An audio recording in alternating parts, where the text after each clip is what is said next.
ایمن رضی اللہ تعالیٰ عنہا نا بیٹھ کے رو رہی تھیں حضور علیہ السلام کے وصال ظاہری کے بعد. تو جناب ابوبکر صدیق رضی اللہ تعالیٰ عنہ اور جناب فاروق اعظم رضی اللہ تعالیٰ عنہ دونوں جناب ایمن کے پاس بیٹھے تھے.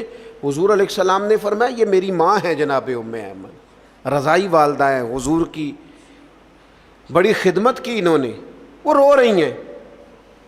تو شیخین کریمین دونوں پاس بیٹھے تھے, فرمانے لگے اماں جی آپ کیوں روتی ہیں؟ انہوں نے کہا اس لیے رو رہی ہوں کہ نبی پاک علیہ السلام کا وصال ہو گیا. جناب ابوبکر صدیق فرمانے لگے اللہ نے تو محبوب کو بلند شانیں عطا فرمائی ہیں, حضور کی عظمتیں تو بلند سے بلند تر ہیں وصال کے بعد بھی. تو حضرت ایمن نے جو جملے کہے وہ بڑے سمجھنے والے ہیں. فرمانے لگی میں رو اس لیے رہی ہوں کہ حضور موجود تھے ظاہری طور پر, تو جو آسمان سے وحی آتی تھی نا وہ سلسلہ ختم ہو گیا. وہ جو اللہ کا بندوں سے رابطہ تھا, وہ جو وحی آتی تھی وہ سلسلہ منقطع ہو گیا.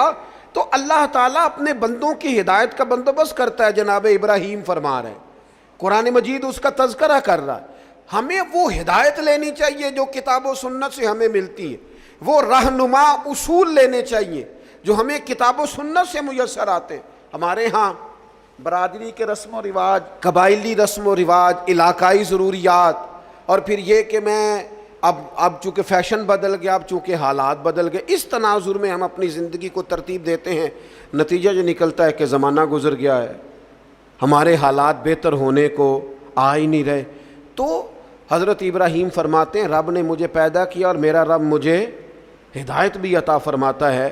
پھر فرمایا والذی ہوا یطعمنی و یسکین, میرا رب وہ ہے جو مجھے کھلاتا بھی ہے اور پلاتا بھی ہے. کھلاتا پلاتا کون ہے؟ یہ چونکہ بات حضرت ابراہیم کی ہے اور بیان قرآن مجید فرما رہا ہے, بات میں گہرائی بڑی ہے. فرمایا میرا رب وہ ہے جو مجھے کھلاتا بھی ہے اور پہلے تو اس نے بندوبست کیا, زمین میں اناج پیدا کیا اور پھر مختلف انواع و اقسام کی چیزیں پیدا کی. گندم بھی ہے, جو بھی ہے, مکئی بھی ہے, جس کی طبیعت کو جو موافق ہے وہ لے سکتا ہے.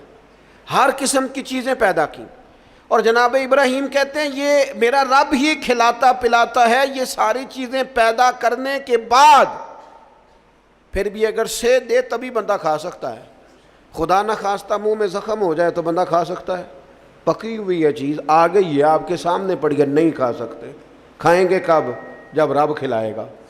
پئیں گے کب؟ جب رب پلائے گا. سامنے چیزیں پڑی ہیں, بہترین بنی ہوئی ہیں. وہ کہتا ہے میرا معدہ قبول نہیں کرتا, اب میں اس کو ہضم نہیں کر پاتا, اب میری طبیعت کے ساتھ. جناب ابراہیم علیہ السلام کی باتیں, رب کی محبت میں کی ہوئی باتیں, اللہ کے پیار میں کی ہوئی باتیں. فرمانے لگے کھلاتا بھی اللہ ہے, پلاتا بھی اللہ. میرے نبی پاک علیہ السلام نے اس بات کو بڑا کھول کے بیان کیا جب سرور کائنات صلی اللہ علیہ وسلم نے وصلی روزے رکھے نا, مسلسل روزے, سرکار افطار نہیں کرتے, مسلسل روزہ رکھ لیتے.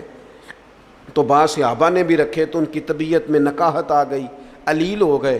تو حضور نے فرمایا تم میں میری مثل کون ہے؟ فرمایا میں تو اپنے رب کے پاس رات گزارتا ہوں, مجھے کھلا بھی دیتا ہے پلا بھی دیتا ہے.